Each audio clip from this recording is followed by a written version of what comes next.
Alors que je venais de finir cet enregistrement sur la pleine lune qui se déroule à la conjonction d'Uranus, quelque chose d'inabouti, d'inassouvi m'a fait de l'œil. Une vidéo s'est invitée face à moi, celle de la 11e prophétie de James Redfield. À l'époque, la prophétie des Andes avait marqué un pas très important de ma vie.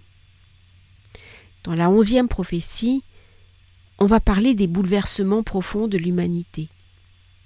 On va parler d'un monde en conflit, noyé dans l'incertitude, dans la peur, dans la confusion.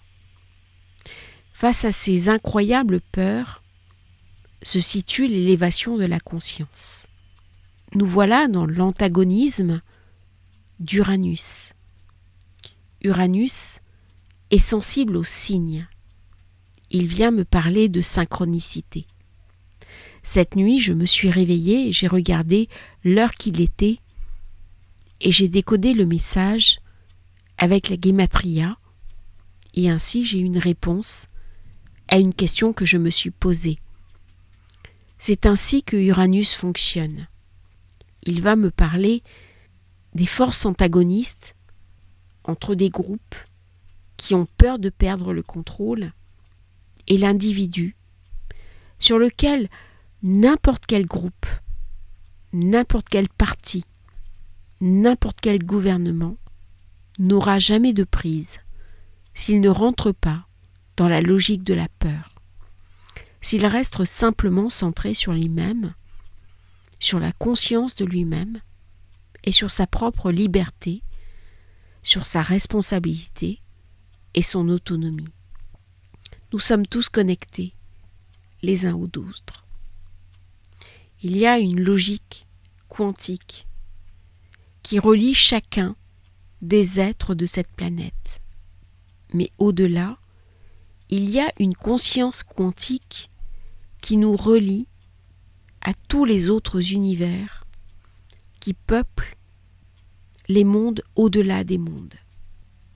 Alors, dans cette logique, dans cette compréhension, est-ce que je vais choisir le chemin de la peur? Est-ce que je vais choisir le chemin de l'angoisse? Ou au contraire celui de la confiance? Est-ce que je vais me connecter à l'univers et mettre en place une forme de coopération mondiale? Est-ce que ce qui nous sépare est plus fort que ce qui nous rapproche? Telle est la question clé que Uranus, durant cette pleine lune, viendra nous poser. Pleine lune du 15 novembre 2024, c'est une pleine lune relativement explosive, lune Uranus, qui se déroule à 24 degrés du Taureau sur l'ancienne position de l'étoile Algol. Alors Algol, c'est la tête de Méduse, c'est la démone. Pour moi, il n'y a pas conjonction, puisque Algol se retrouve à 26 degrés. Par contre, ça ouvre la porte de la future conjonction qui aura lieu entre Uranus et Algol. Autant dire que la prochaine saison des éclipses va être endiablée et trouve son origine dans cette pleine lune qui est très importante. C'est une pleine lune qui met l'accent bien sûr sur un monde uranisé. Alors Uranus, c'est la modernité, censément c'est l'humanisme, bien que si on regarde le monde actuel, Uranus c'est aussi l'hyper-individualisme. C'est-à-dire comment je vais pouvoir utiliser le monde à mon seul bénéfice. Et c'est toute la contradiction de Uranus qui est très bien représentée avec ces deux arceaux et cette boule qui descend vers le bas, où il y a un idéal qui serait de monter, mais il y a une forme d'inversion dans l'utilisation d'Uranus, et à ce moment-là, Uranus devient l'individualisme le plus féroce. Alors même qu'il est invité à être un humaniste, à donner au groupe et avoir un idéal. Le Verseau, la zone 11, c'est la maison de l'avenir, c'est la maison où je vais m'ouvrir aux autres et où je vais apporter de moi aux autres. C'est une forme de connivence collective et de cohabitation pacifique. Et il y a un choix. Comme le Verseau est un signe double, il y a ce choix chez Uranus qui se fait toujours dans l'extrême. Soit une hyper-générosité, une hyper-empathie, ou alors un individualisme forcené, quel que soit le prix à payer. Dans la conjonction avec la Lune, Uranus est faible. Ça veut dire que c'est la Lune qui est beaucoup plus puissante, puisqu'elle est en domicile, mais chez elle, la Lune représente le groupe, il représente le collectif, il représente aussi la démocratie, elle représente les élections, elle représente, à titre personnel, la sensibilité, les émotions, comment je vais vivre mon rapport au monde, comment je vais vivre mon rapport aux autres, comment je vais vivre mon rapport à ma féminité, à mon identité. Et en voyant cette lune qui domine sur Uranus, eh bien la lune va me parler des émotions qui sont erratiques, des émotions qui peuvent devenir incontrôlables. La lune n'a pas capacité, même si elle est très forte dans le Taureau, à contrôler une planète comme Uranus qui est transpersonnelle. Du coup, ça va donner une forme de violence incontrôlée qui va se déverser de manière anarchique. Et on va voir dans les temps qui viennent cette violence urbaine qui est en train de nous rattraper et qui est en train de se déverser sur les démocraties. Alors, c'est pas uniquement la France, c'est collectif. Il y a des mouvements de foule, des flots qu'on n'arrive plus à maîtriser. Uranus, c'est le chaos.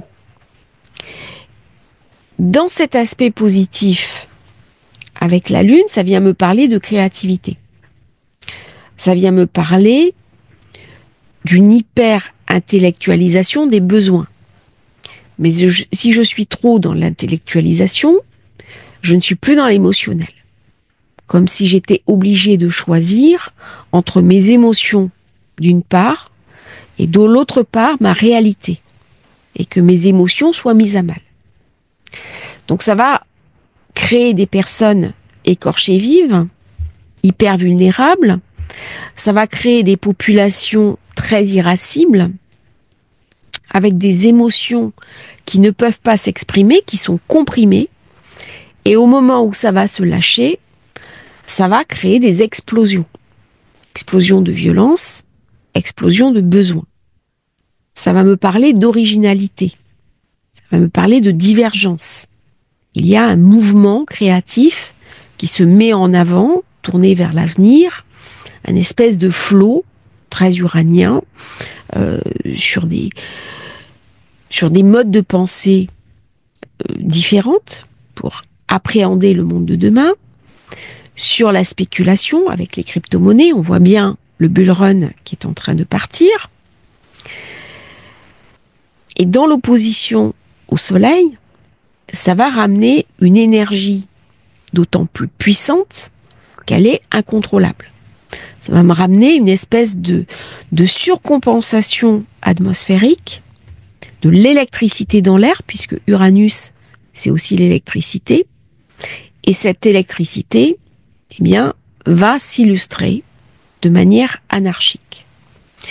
Tous les mécontentements vont s'exprimer. Alors, on va avoir affaire à des grèves, des phénomènes de mouvements sociaux et des mouvements sociaux créatifs. L'aspect positif, Lune, Uranus, Pluton, c'est que les conflits en présence vont rester localisés. Uranus, c'est la surprise. Mais avec l'opposition au Soleil, ça peut ramener des problèmes dans le transport aérien, des grèves, des accidents d'avion, des accidents de train, des accidents sur les moyens de transport, sur tout ce qui est dominé par le monde Uranus. Ça vient également me parler de bluff, de tromperie et d'organisation internationale. Toutes ces thématiques vont être concernées durant cette période. Il y a quelque chose d'explosif qui se passe. On va parler de mouvements avec des changements politiques. Il est possible qu'il y ait des brusques revirements de tendance durant cette période. Quelque chose qui ne sera pas contrôlable et qui ne sera pas anticipable. Pluton et Uranus s'entendent très bien. Pluton est bien aspecté avec Neptune. J'ai un joli aspect Uranus, Neptune, Pluton, ce qui me ramène de l'idéal, et ce qui ramène aussi de la puissance sur les instances internationales, sur la diplomatie. Il va y avoir des nouveaux accords. Par contre, cette configuration Lune-Uranus, qui s'oppose à Soleil, vient croiser une autre configuration qui est beaucoup plus dure, qui est Pluton, Mars, qui va nous pourrir la vie toute la fin de l'année et début de l'année prochaine, parce que Mars va entrer dans sa phase rétrograde. C'est un aspect de violence anarchique. C'est un aspect qui est incontrôlable. Ça veut dire qu'à l'intérieur de moi, je ne me sens pas à l'aise. Je me sens contrariée par les événements en présence. Dans ma vie, je suis obligée de concilier parfois des choses qui sont irréconciliables. Au niveau international, on voit bien comment c'est le mécontentement qui aura eu le dernier mot dans les élections américaines. On voit bien comment les démocraties sont toutes portées par des crises intérieures qui expriment une séparation entre la voix du peuple et la compréhension des élites de ces manifestations populaires. Ça va être une période très intense au niveau social. Nous avons aussi ce carré Saturne-Jupiter qui n'est pas prêt de s'arrêter. On va avoir 3 fois la répétition de ce carré et Saturne redevient direct le jour de la pleine lune. Donc il va amener avec lui un flot d'événements, un flot de nouvelles, et il est possible qu'il y ait de nouveau des destructions liées à des typhons, à des tempêtes, à des tornades, à des montées des eaux. Là, Saturne dans le Poisson me fait penser à des mouvements incontrôlables de marée et donc des destructions. Uranus, c'est l'explosion.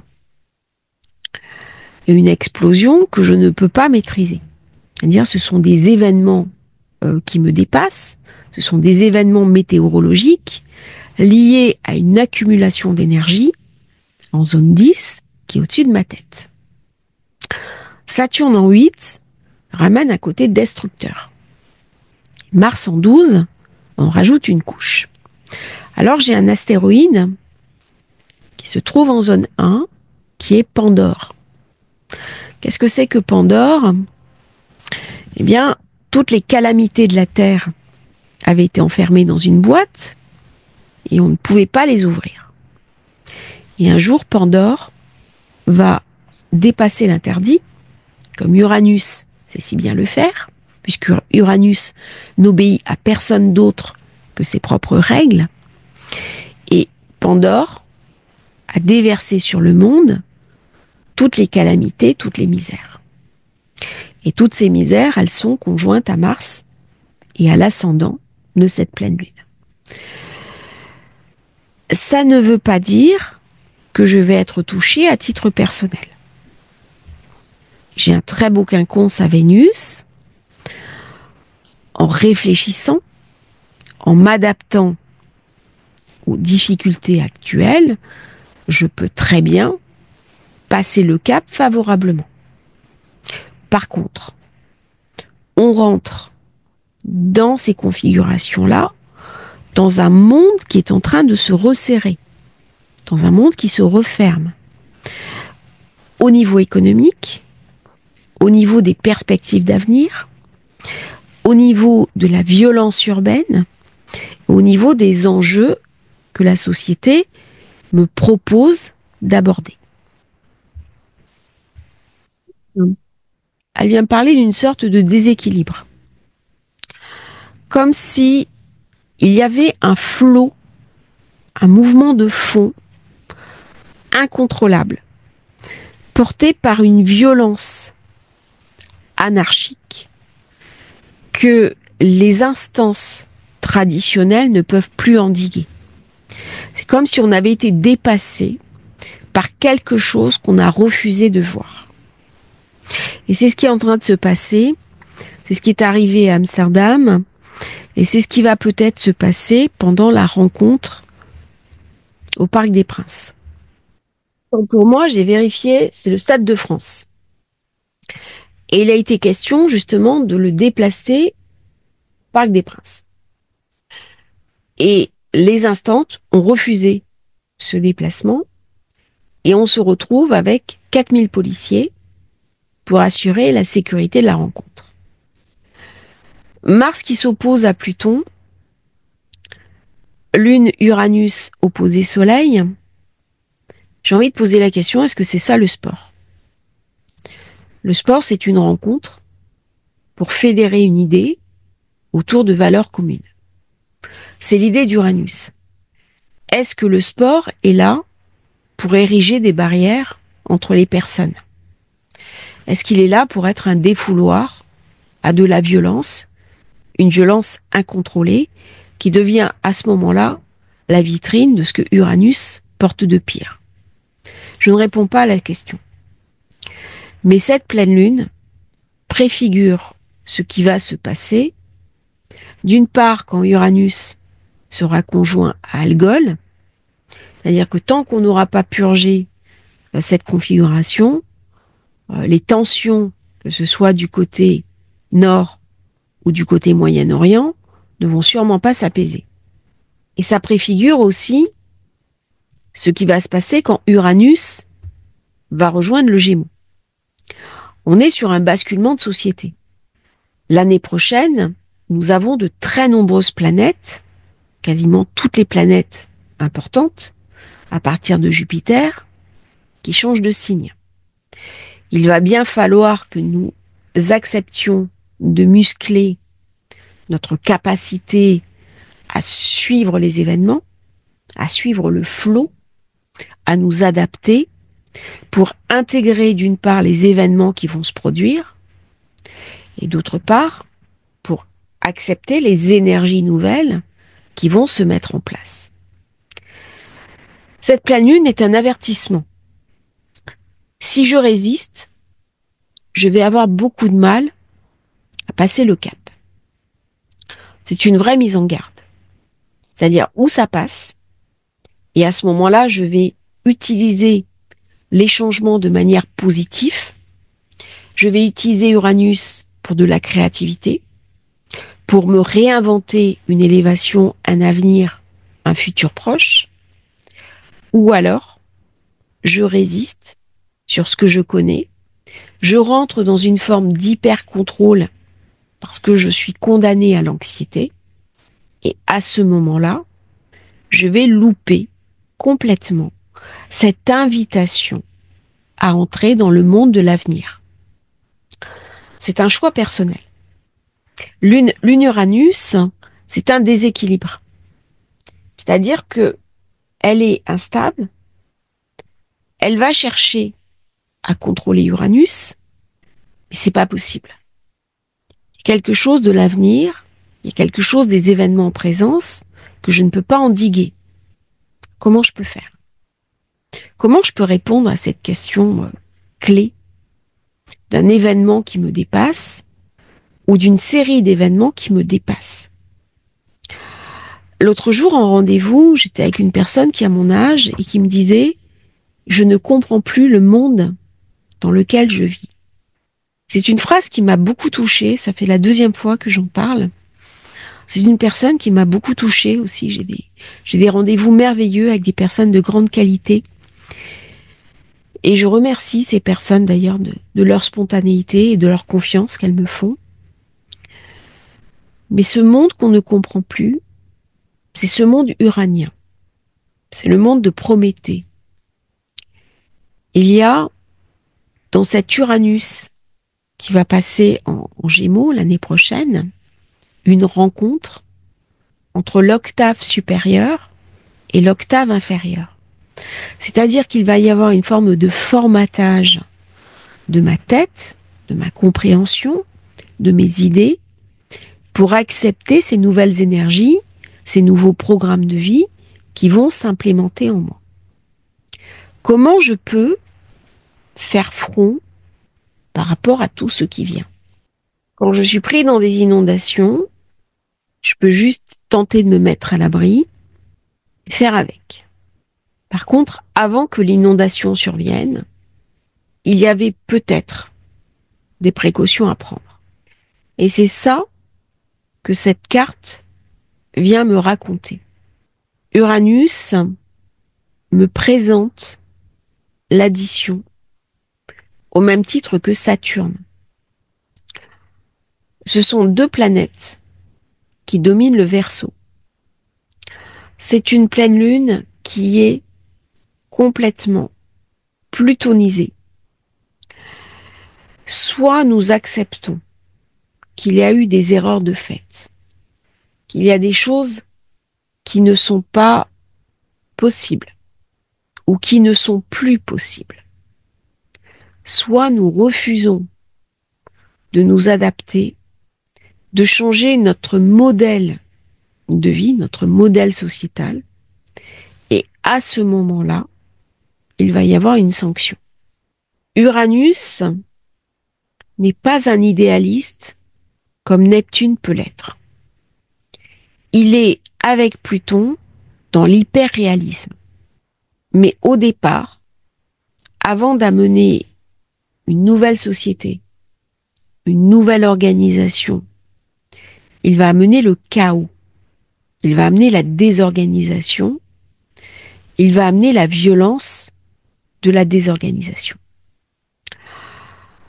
On voit comment les attaques sur nos systèmes de sécurité sont en train de compromettre les données personnelles des utilisateurs. Pour l'instant, on fait mumuse avec des mails.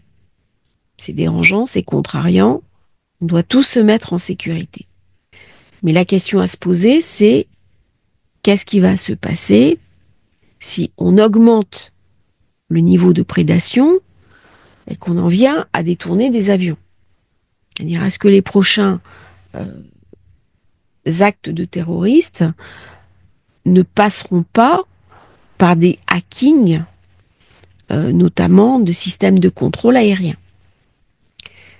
Qu'est-ce qui se passerait s'il y a des attaques sur des centres de sécurité?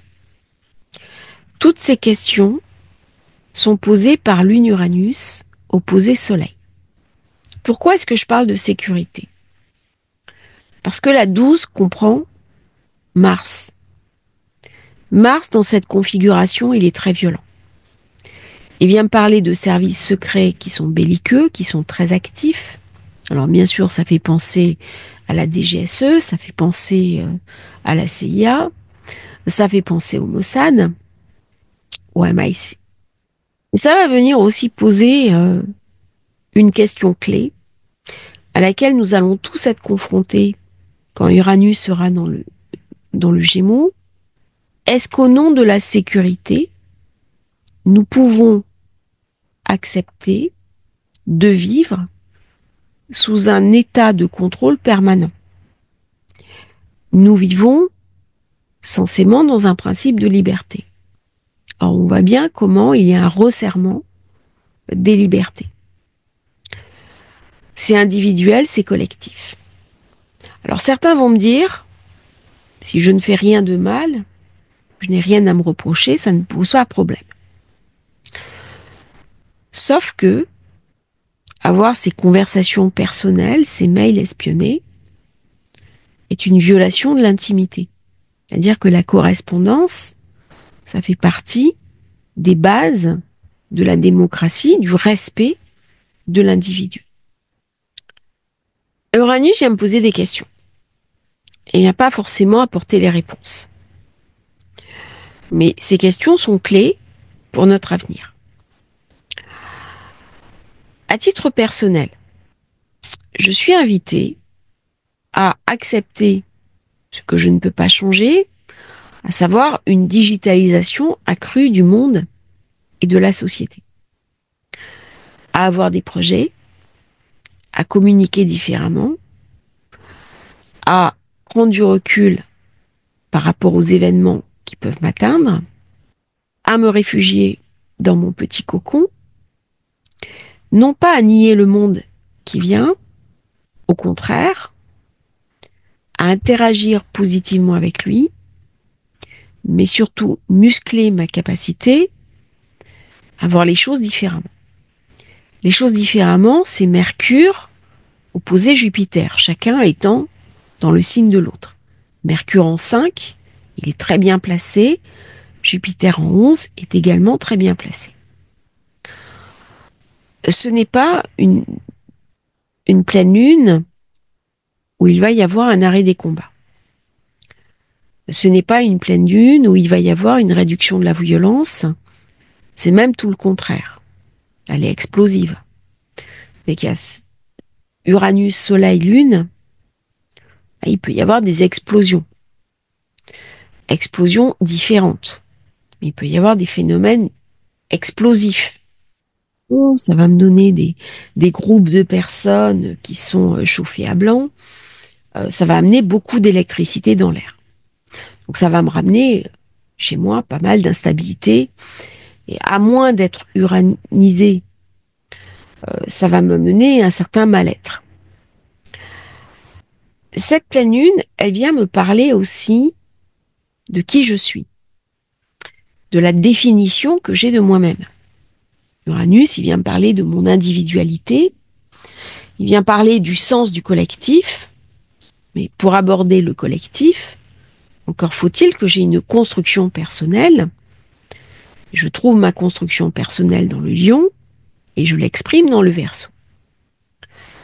Cette construction personnelle, elle est de plus en plus floutée. C'est-à-dire, il y a une forme de désidentification très uranienne, où je ne m'identifie plus à ce que je suis dans mes fondamentaux, à savoir mon pôle yang ou mon pôle yin. Et là, il y a eu une forme de rejet de mon identité. On commence à dire que, par exemple, se définir en tant qu'homme ou en tant que femme est une erreur. Le genre est une erreur. C'est le wokisme. Et là, au contraire, il y a un contre-pied qui arrive. C'est-à-dire que quand on a un mouvement de fond qui va trop dans un sens, où on me redresse à penser d'une certaine manière, c'est-à-dire c'est un formatage. Et l'idéologie Neptune-Poisson, Saturne-Poisson, me parle justement de, pour mon bien, et c'est toujours au nom du bien que se sont produits les pires horreurs du monde, on va m'obliger à penser dans un certain sens.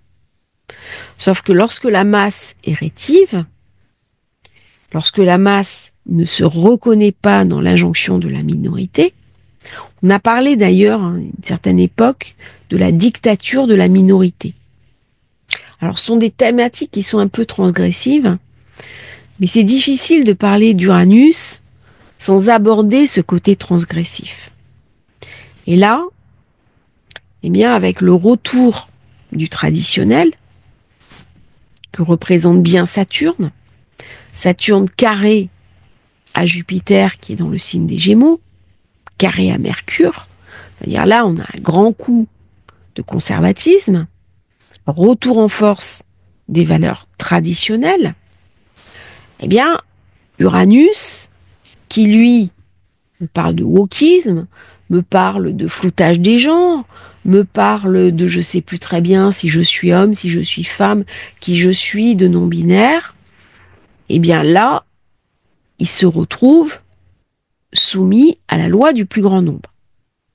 Et ça va forcément engendrer des mouvements de refus, des mouvements de révolte qui vont dire on est les exclus.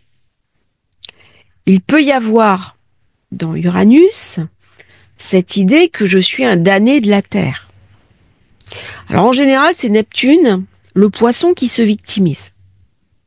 Par contre, Uranus peut très bien manipuler en utilisant une forme de culpabilité qu'il va aller chercher dans le signe d'après pour obtenir ce qu'il désire avoir.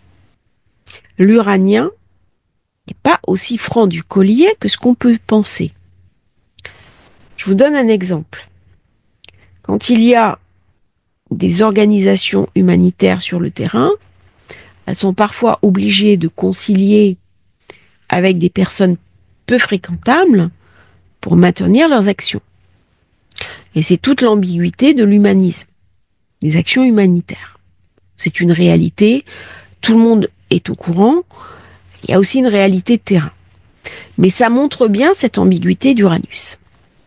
Et avec la pleine lune, il va être éclairé. N'oublions pas que la pleine lune vient me montrer quelque chose dont je n'avais pas connaissance. On est en zone 10. On est en zone d'élévation. Alors il est possible que durant cette période, j'ai des scandales politico-financiers, que j'ai aussi des mouvements de violence, des attaques incontrôlées. Au final, les forces en présence ont toutes un contrepoids. Le contrepoids de Jupiter, c'est Chiron. Le contrepoids de Lune Uranus, c'est Neptune, c'est l'idéal, c'est l'éthique. C'est aussi Pluton. Pluton, il n'a pas forcément envie que tout s'embrase. Alors bien sûr, il est très en colère avec Mars, et par contre, il est très bien équilibré par le Soleil. Donc à chaque fois, j'ai quelque chose qui vient équilibrer les forces. Et c'est peut-être la beauté de cette pleine lune, où au final, ce qui va m'être montré sera un atout pour la suite à venir. Est-ce qu'on va continuer comme ça, dans cette espèce d'explosion de violence, où nous n'arrivons plus à reconnaître l'essentiel? C'est-à-dire, on a ouvert la boîte de Pandore. Est-ce qu'on peut encore la refermer? Je n'ai pas la réponse. Est-ce qu'on souhaite la refermer? Bien sûr. Est-ce qu'il faut des garde-fous? C'est une évidence. Est-ce que le temps ne serait pas venu pour repenser en profondeur, à la lueur de Pluton en Verseau, de Lune Uranus, à d'autres systèmes de société plus conformes aux aspirations du plus grand nombre, plus conformes aux attentes de la jeunesse, plus conformes aux enjeux que l'humanité va devoir traverser. Alors ces enjeux, ils sont de plusieurs ordres. Il y a d'une part les changements climatiques. Alors, comme j'ai dit, je cherche pas à savoir d'où ça vient. Pas ça. N'empêche, on voit bien qu'il y a des phénomènes climatiques erratiques. Et ces phénomènes vont s'amplifier dans les temps qui viennent, vont avoir un coût matériel exorbitant et un coût humain faramineux. Comment nos sociétés vont pouvoir s'adapter? Est-ce que, là c'est Saturne qui parle, cet argent que je mets au service de la destruction, au service de la guerre, est-ce qu'il ne serait pas mieux employé? Pensez à l'avenir. Saturne-Mercure. N'oublions pas que le cuspide de la 8, donc le financier, est dominé par Uranus. Et là, ça vient me parler de mort, ça vient me parler de destruction, mais ça vient aussi me parler du coût. Parce que faire la guerre, ça a un coût. La paix rapporte toujours de l'argent. La guerre enrichit une fraction de personnes, fraction de groupes, et c'est infinitésimal, ruine durablement les États et plus encore les populations. Combien aura coûté à chacun des contribuables français la guerre en Ukraine? Une question que je pose. Alors on va me dire, oui, mais Uranus s'autorise à poser ce genre de questions. Et c'est le moment de poser ce genre de questions. Uranus, il n'a pas peur. L'erreur avec Uranus, ça serait de se cantonner dans ce qui est connu, de se cantonner à son ronron. Et quelqu'un m'a dit sur un commentaire, on va pas vers une période plan-plan. Eh ben non. Uranus, il déteste ce qui est organisé, ce qui est attendu et ce qui est plan-plan. Par contre, l'avantage d'Uranus, c'est qu'il va venir me montrer ce qui va pas. C'est-à-dire que tout ce qui déraille, que ce soit la corruption, que ce soit les abus, que ce soit des fonds vautours qui peuvent attaquer les plus hautes instances de l'État, il va venir me les raconter. Il va venir m'ouvrir les yeux. Alors peut-être que ce que je vais voir ne va pas du tout me plaire. Si j'ai eu tendance à m'illusionner, Uranus va m'ouvrir les yeux. Il va m'obliger à regarder une situation, qu'elle me plaise ou pas. Alors économiquement, ça va se décliner de plusieurs manières. De l'austérité, de la rigueur, des plans économiques, et un espèce de décalage entre mes aspirations et ma réalité. Il y a une forme de déchirure entre deux franges de population, une population solaire, qui est en zone 4, qui est le plus grand nombre, et puis une population qui est plutonisée, qui a su s'adapter au changement, qui a su s'adapter aux nouveaux enjeux du monde. Et il y a quelque chose qui rapidement va devenir irréconciliable. Et donc on rentre dans des sociétés qui sont fragmentées, qui sont fracturées. Et ça, c'est un des vrais problèmes d'Uranus, qui est la fracture de la société. Et lorsqu'une société est fracturée, eh bien, les fondamentaux ne sont plus respectés. Et ça laisse la porte ouverte à tous les possibles. Ce qui a fait l'identité française, ce qui a fait, c'est une forme d'adhésion collective à un idéal commun. Aujourd'hui, cet idéal a été dissous. Il n'a pas, pour l'instant, passé le cap de la mondialisation et du XXIe siècle. Ça ne veut pas dire qu'il n'y arrivera pas. Mais là, il est temps de réagir. Il y a une adaptation, il y a un train à prendre pour l'avenir. C'est une fusée, c'est un bolide, ça va très vite. C'est-à-dire les changements qu'on va voir avec cette pleine lune sont stratosphériques. Ça va presque trop vite. On est dans un temps hors du temps qui n'est plus à notre dimension humaine. Les choses s'emballent. Et bien dans ce monde en train de s'emballer, il va falloir que je m'interroge sur cette zone 4 qui porte aussi le soleil, c'est le principe de vie. C'est-à-dire, est-ce que je me retire et je me tais? Ou est-ce qu'au contraire, je vais utiliser les énergies lunaires, c'est-à-dire les énergies du plus grand nombre, pour entrer dans ce monde uranisé? Et là, eh bien, il y a peut-être une prise de conscience au niveau de nos politiques pour aider la population à prendre en main les nouveaux outils technologiques qui arrivent. Comment est-ce qu'on va pouvoir former la population de manière profitable à ces nouveaux outils? Comment est-ce qu'on peut en faire un gage de richesse et non pas un gage de pauvreté? Eh bien, toutes ces questions seront posées au moment où Uranus rentrera en Gémeaux. préfigure ce passage. J'espère qu'elle vous aura intéressé. C'est une authentique invitation à la fluidité, l'adaptation, à prendre cette fusée en marche, à décoller vers les meilleures sphères de vous-même. Bien joué, la symphonie uranienne m'amène à beaucoup de compréhension, beaucoup d'intelligence, beaucoup de liberté, beaucoup d'autonomie. Et Saturne derrière amène à la responsabilité. Mal vécu, il peut m'amener à ce que les sociétés dictatoriales ont de pire, à savoir le contrôle total des populations. Nous avons tous les cartes en main. Nous avons tous les moyens de choisir le monde dans lequel nous allons vivre et dans lequel nos enfants vont vivre.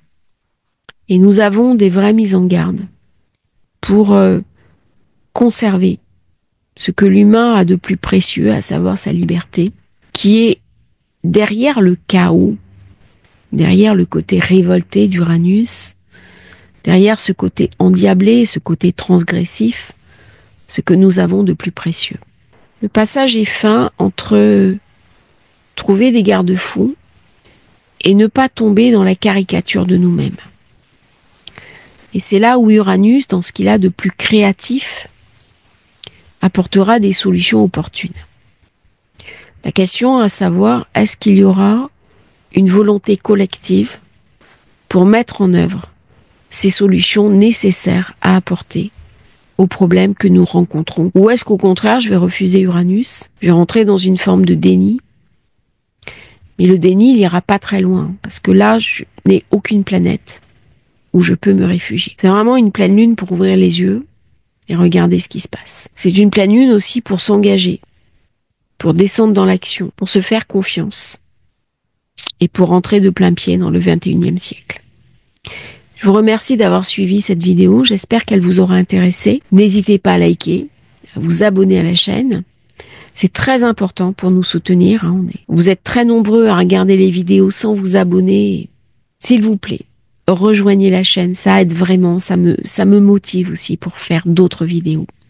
Et à bientôt pour une nouvelle transmission sur Astrologie Facile.